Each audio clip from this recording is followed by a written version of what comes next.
C'est l'histoire d'un coup de foudre entre deux artistes qui ont marqué l'histoire de la peinture du XXe siècle.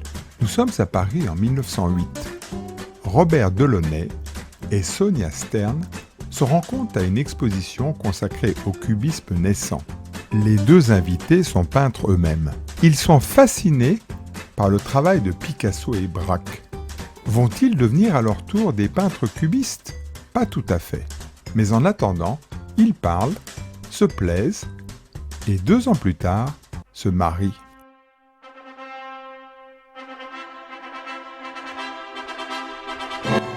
Le mythique couple Delaunay était né. Robert Delaunay est né en 1885 à Paris. À l'âge de 4 ans, en 1889, ses parents l'emmènent à l'exposition universelle.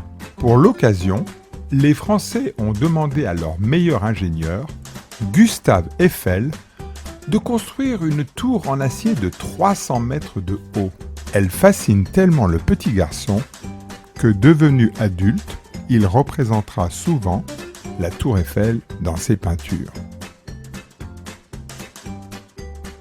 Sonia est née la même année que Robert, mais en Ukraine, dans une famille pauvre. C'est pourquoi, à l'âge de 7 ans, ses parents la confient à un oncle riche qui habite Saint-Pétersbourg. Sonia y fait ses études. À l'âge de 18 ans, elle part étudier en Allemagne, puis à Paris, où elle s'installe définitivement en 1905. Ses premiers tableaux sont inspirés par les peintres fauves comme Matisse ou Derain. Robert est attiré par le métier d'artiste, mais, contrairement à Sonia, refuse de suivre les cours dans une école d'art. Il préfère apprendre par lui-même en regardant les tableaux de Monet, Cézanne et Matisse. En 1906, il présente ses premières toiles au Salon des Indépendants. La qualité de son travail est reconnue, mais son style n'est pas vraiment original. Et il le sait. Comme Robert, Sonia aime les couleurs vives de Matisse. Mais comme elle a étudié en Allemagne, elle connaît l'œuvre de Kandinsky, un peintre russe abstrait qui enseigne à Munich.